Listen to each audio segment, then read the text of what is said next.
Today we're here to talk about why I think the third shot drop, A, it's a misleading term, but B, I think we should retire thinking about it as third shot drop. We think about it as a shot that we should only play once per point. We're really doing ourselves a disservice.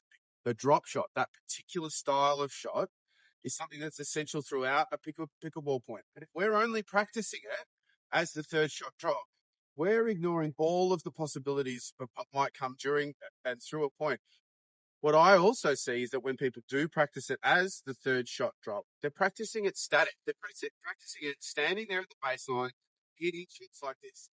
Might as well be having a drink, reading a book. What I'm going to try and show you is that this shot is a shot that you're going to use throughout a point. And in fact, it is the key point to being successful in as you rise up the ranks through pickleball, to being able to hit a good drop or a good reset anytime throughout the point. And if you practice it in different spots around the court, rather than just being static at the baseline, you're going to have far more success. One of the areas, so Grant will be up at the kitchen line here, and he's going to hit some shots to me right at my feet here. All the way. Right, we're not static here, okay? We're hitting these drops and resets. Good shot. We're hitting these drops and resets from halfway up the court, right? But this is also what's likely to happen if you get a short return. Yeah? And then we might have to move back on one, come back up. And this is us fighting to get ourselves up to the kitchen, so that once we're in the kitchen, we can start to control the point. Except Grant's going to beat me. Darn you, Grant. All right? If you hit a couple of high balls, or your partner hits a couple of high balls and you find yourself getting back from the kitchen, again, you've got to hit that drop or reset. No good practicing it from the baseline. I'm hitting high, I'm coming back. Getting taken. Let's try again. Don't hit it too well, man. If I'm hitting high, I'm coming back, and I'm getting back there for that drop. What I think it means for how we practice is, sure, do your good drops from the baseline.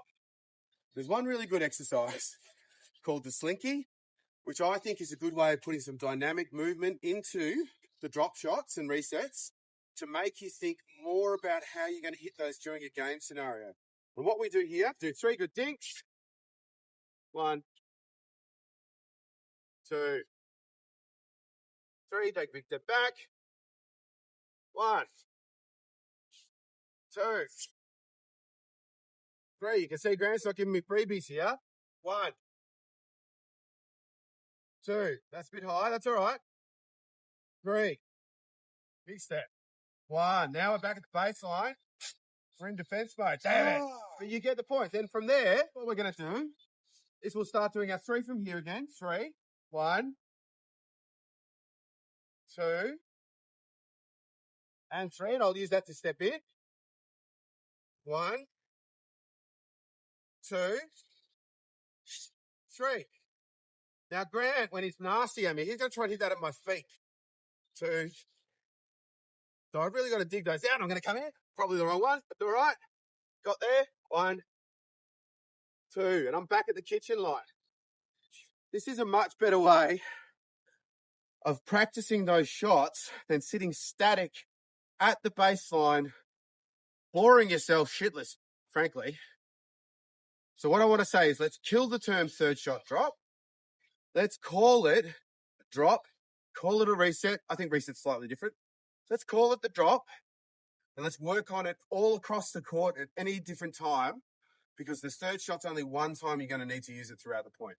If you enjoyed that, please do give us a like and a follow, so you'll see more of this kind of content where we're breaking down points, we're giving you more of an explanation, and we're giving it from the layman's perspective. I don't expect you to be turning pro tomorrow. I'm not, but I am trying to become the best pickleball player that I can be. So follow me for the journey and come along with me as we develop our pickleball skills together.